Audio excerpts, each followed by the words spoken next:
दोस्तों नमस्कार। कोई एक चेहरा आपको बिहार में नजर आएगा नहीं जिसके पीछे समूचा बिहार खड़ा हो जाए। कोई एक चेहरा तो छोड़ दीजिए, कोई एक पॉलिटिकल पार्टी भी आपको नजर आएगी नहीं जो ये कह दे कि अपने बूते हम बहुमत में आ जाएंगे। सामाजिक आर्थिक परिस्थितियों के बीच बिहार में ग्रामीण और शहरी मिजाज भी इस देश की फहरिस्त पर सबसे कमजोर है। स्थिति इतनी भयावह है कि ग्रामीण इलाकों में प्रति व्यक्ति आय इस देश के तमाम राज्यों के ग्रामीण इलाकों की तुलना में सबसे कम है, और शहरी मिजाज में बिहार जहां पर खड़ा है वहां पर शहरी लोगों की भी प्रति व्यक्ति आय देश के तमाम राज्यों की तुलना में सबसे कम है। अब इन परिस्थितियों के बीच बिहार की राजनीति और नेताओं की फहरिस्त में आपको कोई ऐसा नेता मिलेगा नहीं जो अपने तौर पर कहे कि वह लखपति नहीं है। लखपति और करोड़पति नेताओं की पूरी फहरिस्त है, लेकिन बात आज उसके आगे की है। बिहार में क्या वाकई मंडल कमंडल की राजनीति के बाद कोई ऐसा नैरेटिव बन भी पाया जिसने मंडल कमंडल की राजनीति को ध्वस्त कर दिया हो, और कोई ऐसा नेता खड़े होने की सोच भी पाया कि हम मंडल की राजनीति नहीं करेंगे, कमंडल की राजनीति नहीं करेंगे। इससे हटकर बिहार की राजनीति ने बार बार उन्हीं नेताओं पर दांव लगाया जिन नेताओं के आश्रय उनकी अपनी निजी जरूरतें, निजी राहत, अपने गांव पंचायत में थाने तक पहुंचने की स्थिति, सामाजिक तौर पर यह कहना कि हमारा नेता मंत्री है, राजा है। यह एक ऐसी परिस्थिति बिहार के भीतर है जिसमें 2025 का यह चुनाव इसीलिए सबसे महत्वपूर्ण है क्योंकि इस चुनाव की नजर दिल्ली को प्रभावित कर रही है। इस चुनाव के जरिए भारत के भीतर संवैधानिक संस्थानों की अग्नि परीक्षा होनी है। इस चुनाव के जरिए बिहार में राजनीतिक दलों की नई कतारें आपको दिखाई देनी है, और सबसे बड़ी बात तो यह है, इस चुनाव के जरिए क्या वाकई बिहार आने वाले वक्त में उस राजनीति को साध पाने में सक्षम हो पाएगा जिसकी खोज लगातार 2014 के बाद से छिटपुट तरीके से और उसके बाद व्यापक तौर पर 2024 के चुनाव तक आते आते बड़ी हो गई थी। वह विकल्प क्या है, वो अल्टरनेटिव क्या है, यह सवाल बड़ा है। लेकिन इस सवाल को अपने जहन में दबा कर रखिए क्योंकि यहीं से बात एक दूसरे नेता की शुरू होती है। जो नेता कहता है मैं चुनाव नहीं लड़ूंगा, 3 साल तक लगातार बिहार में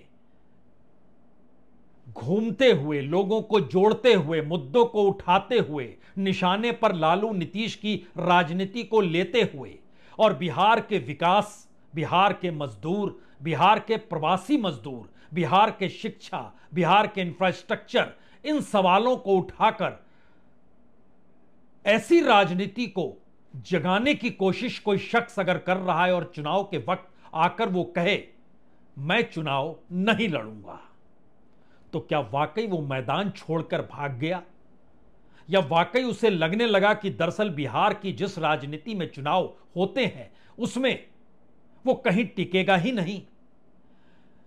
लेकिन उसका अपना राजनीतिक भविष्य तो नहीं कहें, लेकिन जो अतीत है और जो मौजूदा वक्त में जहां पर बिहार खड़ा है उसमें क्या वाकई चुनाव लड़ना उसके खुद के लिए घाटे का सौदा इसलिए होता क्योंकि बीते 3 बरस की मशक्कत में पहले दिन से वह बिहार के मुख्यमंत्री का चेहरा बनने के लिए तैयार था।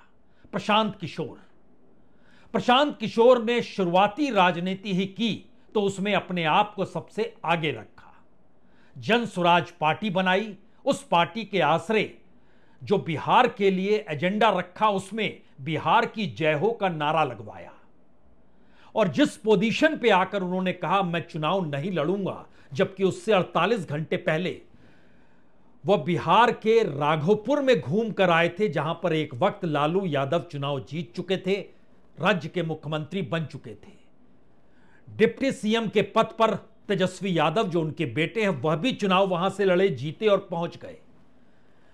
लेकिन एक ऐसी परिस्थिति आई जहां पर नया सवाल बिहार के भीतर यह था, क्या मंडल कमंडल की राजनीतिक लकीर पर ही बिहार चलेगा या कोई विकल्प वह देखेगा। इसी सवालों को लेकर प्रशांत किशोर की मौजूदगी आपको दिखाई देगी। सामान्य शब्दों में अगर इसे कहें तो जो हालात बिहार के भीतर जन स्वराज पार्टी के साथ बन रहे थे, उसमें जिन्हें टिकट नहीं मिल रहा था वो सड़क चौराहे पर जन स्वराज का विरोध कर रहे थे, सीधा आरोप लगा रहे थे कि टिकटों की खरीद फरोख्त हो रही है। इस बात का खुले तौर पर जिक्र होने लगा कि जो दूसरी पॉलिटिकल पार्टी है, उन दूसरी पॉलिटिकल पार्टीज की हटकर जन स्वराज नहीं है, क्योंकि एमएलए बनना ही तो ध्येय है। इसके लिए टिकट चाहिए और उसके लिए पैसा चाहिए और एक नेटवर्किंग चाहिए। जन स्वराज उसमें अव्वल आने लगा। तो क्या प्रशांत किशोर ने खुद टिकट ना लेकर चुनाव ना लड़ने के ऐलान के साथ यह मैसेज उन तमाम मुद्दों को दे दिया?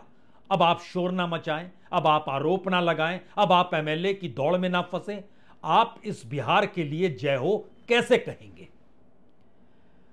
दरअसल मसला इतना भर नहीं और इतना आसान भी नहीं है इसे परख पाना, क्योंकि जो शख्स 2014 में भारत की बदलती राजनीति की नब्ज को पकड़कर भारत की राजनीति को साधने निकला था, वो शख्स बिहार में यूं ही नहीं आएगा। वो शख्स बिहार में यूं ही 3 बरस से मशक्कत नहीं कर रहा होगा। 2014 के लोकसभा चुनाव में बीजेपी ने जो बहुमत हासिल की, उस बहुमत के बाद की परिस्थितियों को अगर आप परखते चले जाइएगा तो राज्य दर राज्य बीजेपी जीतती चली गई, लेकिन उससे ज्यादा स्ट्राइक रेट प्रशांत किशोर का रहा। प्रशांत किशोर ने बीजेपी का साथ छोड़ा। एक वक्त लालू नीतीश 2015 में चुनाव साथ लड़ रहे थे, वह रणनीति बना रहे थे। एक वक्त ममता बनर्जी पश्चिम बंगाल में चुनौती देने के लिए प्रधानमंत्री दीदी ओ दीदी कहते कहते ये कहने लग गए कि अब हम सत्ता में आ रहे हैं। प्रशांत किशोर ममता दीदी के साथ खड़े थे। पंजाब के भीतर आम आदमी पार्टी ने जीत हासिल करने के लिए तमाम मशक्कत की, लेकिन वहां पर कैप्टन के साथ प्रशांत किशोर खड़े हुए थे। तमिलनाडु में दक्षिण भारत को जीतने का ध्येय बीजेपी ने रखा, स्टालिन के साथ प्रशांत किशोर खड़े हुए थे। दिल्ली में भी अरविंद केजरीवाल के साथ गलबैयां जरूर डाली गई। यानी एक पूरी रफ्तार को देखिए, हर जगह स्ट्राइक रेट 100% है। चुनाव जिताना है, चुनाव जीतना है, कैसे जिताना है, इसके लिए एक क्लासिकल डाटा प्रशांत किशोर की टीम के पास है। उस क्लासिकल डाटा का मतलब यह है कि सीट दर सीट और बूथ दर बूथ जो डाटा होते हैं उसका कलेक्शन उनकी टीम ने किया और उस पर वो लगातार रिसर्च और मेहनत करते हुए जिस भी पॉलिटिकल पार्टी के साथ खड़े हुए उस पॉलिटिकल पार्टी को उसने जिता दिया। आप कह सकते हैं उन्होंने उसी का दामन पकड़ा जो चुनाव जीत रही थी। लेकिन जीतती हुई पॉलिटिकल पार्टी को भी प्रशांत किशोर क्यों चाहिए था, यह पहला सवाल। इसके साथ दूसरा सवाल एक और जहन में रख लीजिए। सामान्य तौर पर कोई भी दूसरी पॉलिटिकल पार्टी, वो ममता बनर्जी की हो, वो कैप्टन की हो, जो कांग्रेस की थी, वो स्टालिन की हो, जो डीएमके की हो, जो एक वक्त में अलग अलग राज्यों में अलग अलग राजनीति को साधने वाली पॉलिटिकल पार्टी जो बीजेपी नहीं है, किसी ने तो रेकमेंड किया होगा कि आप इसे अपने साथ ले लीजिए। और उस रेकमेंड करने वाले शख्स को पता होगा जब रेकमेंड करेंगे तो वो साथ ले लेगा। 2014 में नरेंद्र मोदी के साथ प्रशांत किशोर इस देश की राजनीतिक हवा को बदल तो रही थी, लेकिन उसे कैसे बीजेपी के अनुकूल से ज्यादा प्रधानमंत्री नरेंद्र मोदी के अनुकूल कैसे किया जाए, इसके लिए रैली दर रैली, वर्चुअल इंटरव्यू, तमाम चीजें उन्होंने करवाई और एक बिसात बिछाई।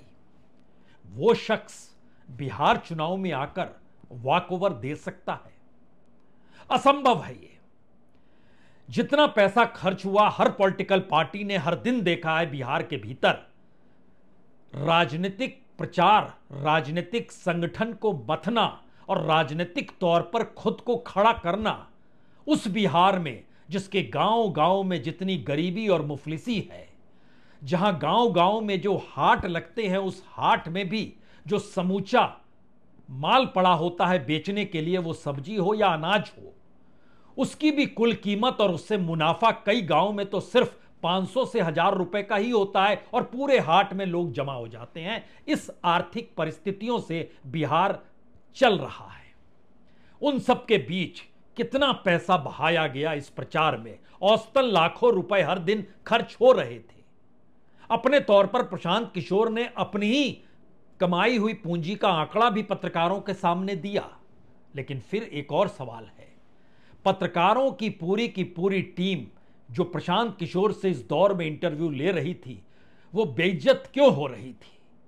उसके पास सवालों की कमी थी या फिर प्रशांत किशोर ने एक अभेद दीवार अपनी वाक पटुता के जरिए और तर्कों के आश्रय गढ़ ली, या फिर इस देश में 2014 के बाद बदली हुई राजनीति को वह मीडिया समझ ही नहीं पाया, क्योंकि वह मीडिया भी तो उसी सत्ता का हो गया जिस सत्ता ने चाहा कि मीडिया उसका अपना हो, उसके अनुकूल हो, तो उसकी जुबान पर भी वो सवाल गायब रहे जिन सवालों को सामने आना चाहिए था।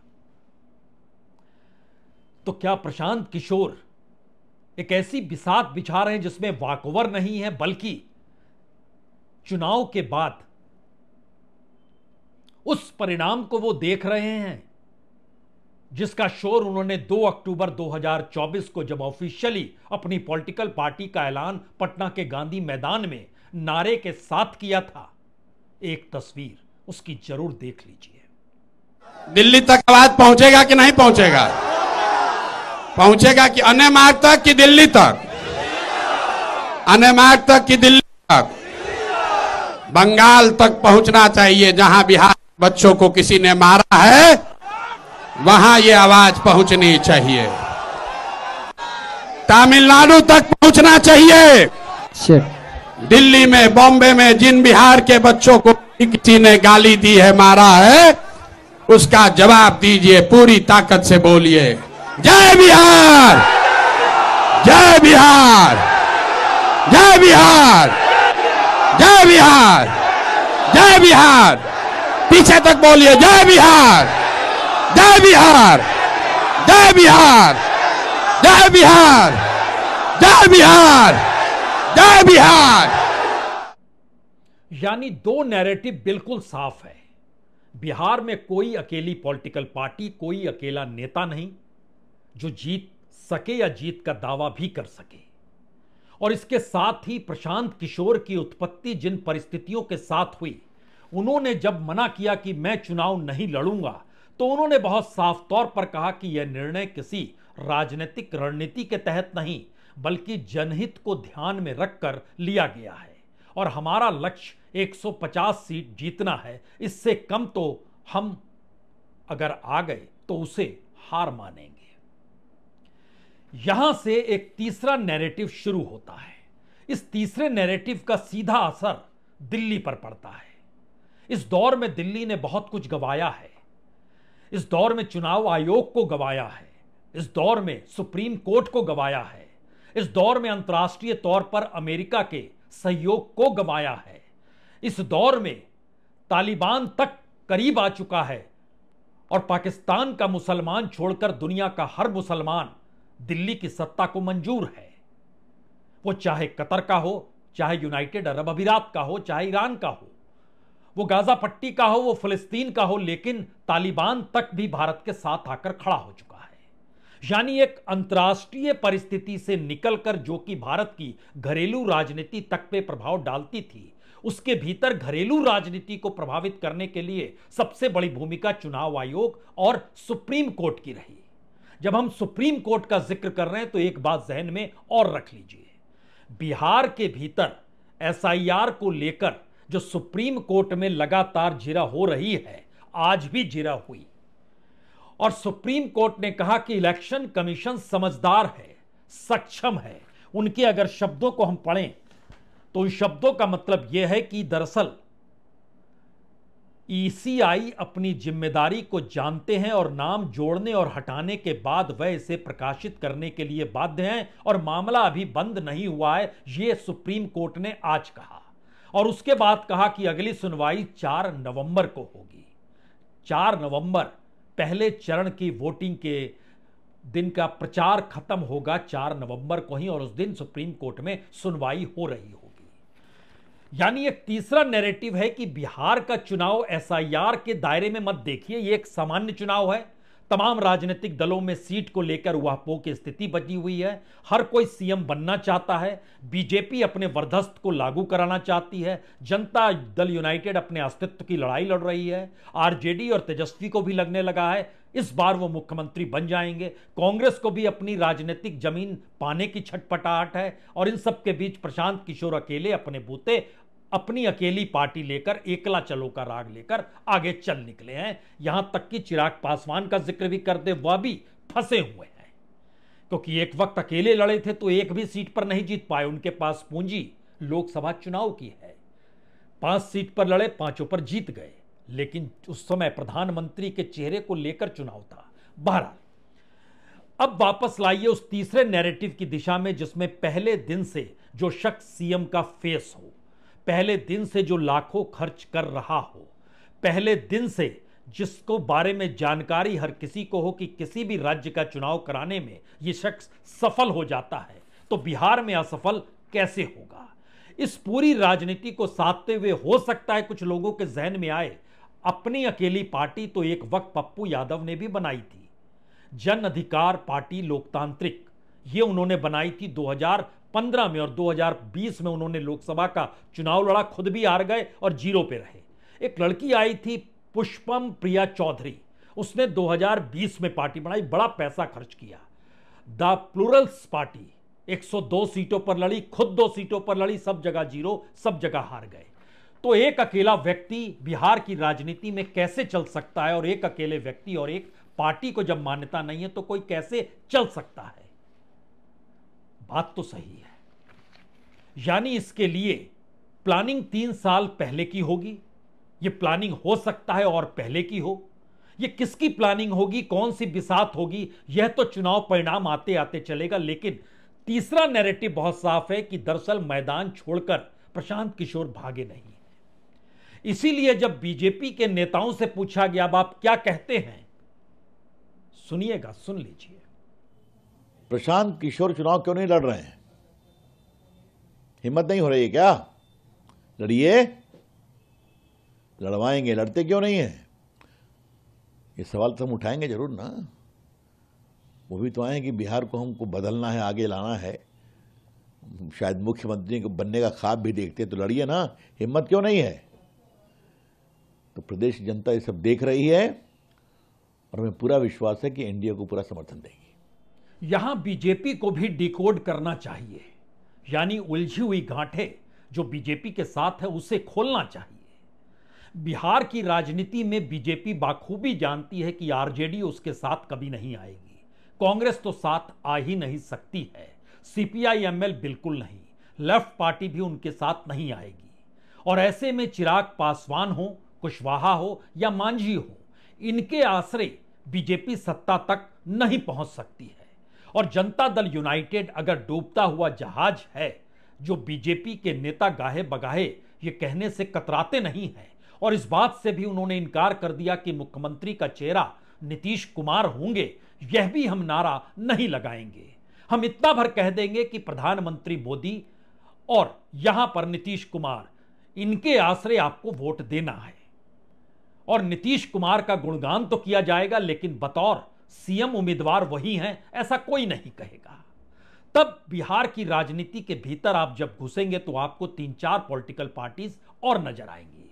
उसमें जाहिर है ओवैसी होंगे, ओवैसी क्या मैनेज हो चुके हैं? आप कहेंगे ये कैसा सवाल है। बीएसपी होगी, बीएसपी का मैनेज हो चुकी है, फिर आप कहेंगे ये कैसा सवाल है। फिर नाम आएगा आम आदमी पार्टी का, तो क्या केजरीवाल मैनेज हो चुके हैं? आप फिर कहेंगे ये कैसा सवाल है। जब ये कैसा सवाल जहन में आएगा तो क्या राजनीतिक तौर पर एक तालमेल जो एसआईआर या वोटर लिस्ट के आश्रय बन रहा था, उसमें जो 65 लाख वोट कटे और उससे पहले की परिस्थितियों में जिन वोटरों का जिक्र था, सबको मिला दीजिएगा तो तकरीबन 80 लाख वोटर का यह खेल हुआ है। 80 लाख वोटर्स इधर से उधर या उधर से इधर। वो गलत थे तो कट गए, नए थे तो जुड़ गए, या फिर डुप्लीकेट जुड़ गए। ये तमाम सवालों के जवाब सुप्रीम कोर्ट में आपको नहीं मिल पा रहे हैं। इन तमाम सवालों के जवाब गाहे बगाए कांग्रेस और उनके नेता राहुल गांधी उठा रहे हैं। लेकिन सुप्रीम कोर्ट जब सामने आकर खड़ा हो जाता है तो अगला सवाल यह भी कोई भी पूछेगा कि सुप्रीम कोर्ट का दरवाजा कांग्रेस ने क्यों नहीं खटखटाया, और सुप्रीम कोर्ट का दरवाजा योगेंद्र यादव ने क्यों खटखटाया। प्रशांत भूषण उसमें आगे बढ़ते चले गए, और जब यह बात लगातार चलती चली जा रही है तो भी सुप्रीम कोर्ट से आस 4 नवंबर की तारीख तक को लेकर क्यों बनाया जा रहा है। तो क्या वाकई जिस देश के भीतर में लोकतंत्र का मतलब ही चुनाव होता हो, और चुनाव नहीं तो लोकतंत्र नहीं, और उस लोकतंत्र के दायरे में चुनाव के साथ बहुत साफ तौर पर है कि एक पारदर्शिता रहनी चाहिए, और उसमें भी गरीब और कमजोर वोटरों को लेकर, और उसमें भी माइनॉरिटीज के वोटर को लेकर, यानी दलित, आदिवासी, अत्यंत पिछड़ा और मुसलमान, इन वोटरों को लेकर एक परिस्थिति तो बननी चाहिए। बीजेपी के पूरे उम्मीदवारों की लिस्ट में एक भी मुसलमान नहीं है। जनता दल यूनाइटेड ने 2020 में 11 मुसलमानों को कैंडिडेट बनाया था, इस बार 4 को बनाया है, वो भी आधे से कम आकर खड़ी हो गई है। सत्ताधारी पार्टी की सोच और राजनीतिक तौर पर भविष्य का तिकड़म, यह हमेशा एक नया नैरेटिव बनाने की सोचता है, और वो सोचता है कि एक ऐसा ट्रस्टेड व्यक्ति तो होना ही चाहिए जो नए नैरेटिव को इस तर्ज पर बनाए जिसका राजनीतिक लाभ भी उसे मिले, और उस जगह की वह राजनीति भी एक झटके में पलट जाए जिस राजनीति को लेकर कांग्रेस आगे बढ़ रही थी।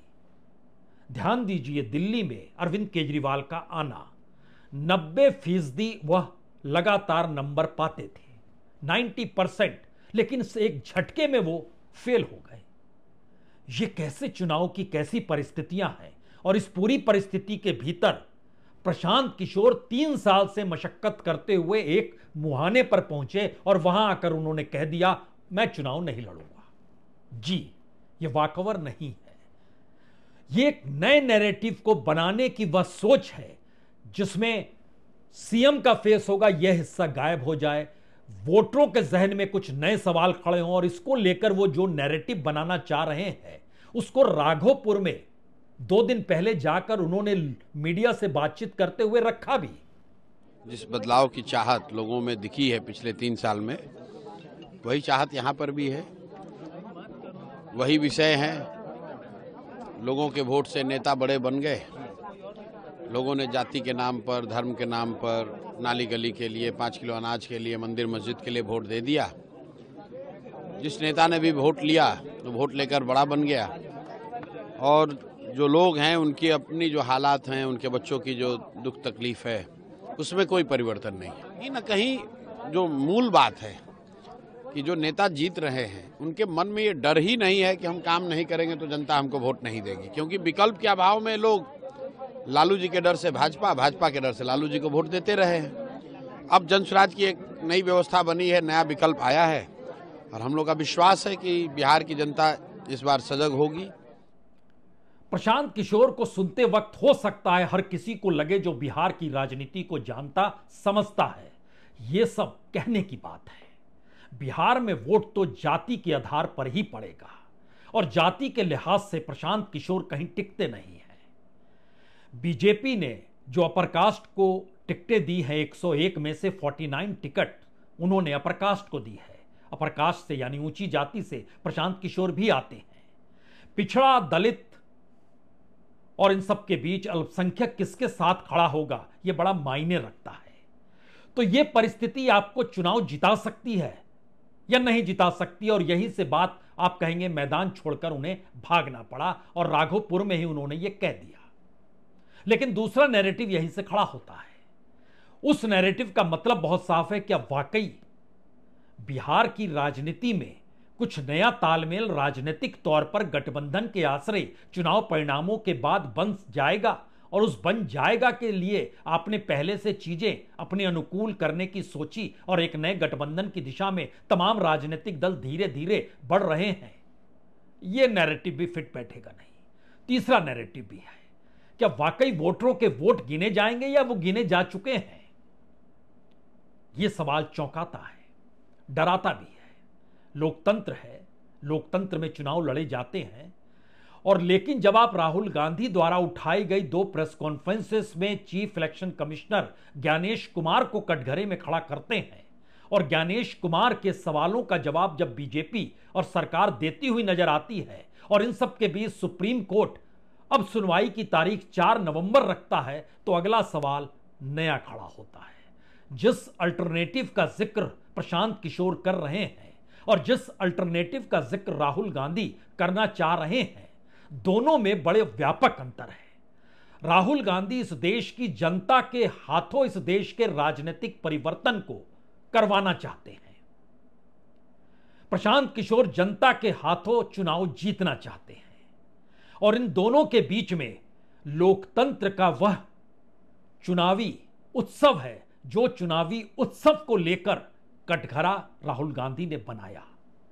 उस कटघरे को खारिज करने के लिए प्रशांत किशोर खड़े हुए, और एक वक्त तेजस्वी को भी लगने लगा था कि हम ये चुनाव लड़ें या ना लड़ें, लेकिन फिर वह तो छत्रप है, नहीं लड़ेंगे तो कहां जाएंगे, लड़ना तो पड़ेगा ही। लेकिन राहुल गांधी छत्रप नहीं है, वो राष्ट्रीय पार्टी को चलाते और राष्ट्रीय तौर पर इस देश के भीतर में चुनावी प्रक्रिया और चुनाव आयोग की भूमिका, चुनाव आयोग के जरिए सरकार की भूमिका और इन सबसे सुप्रीम कोर्ट का प्रभावित होना, ये सारी परिस्थितियां अगर बिहार चुनाव में आकर केंद्रित हो चली हैं, तो फिर परिणाम क्या होगा, क्या यह बताना चाहिए? प्रशांत किशोर की भूमिका क्या होगी या क्या हो सकती है, यह कहना चाहिए? चुनाव ना लड़ने का फैसला मैदान छोड़कर भागना नहीं कुछ और है, क्या अब भी यह बताना चाहिए?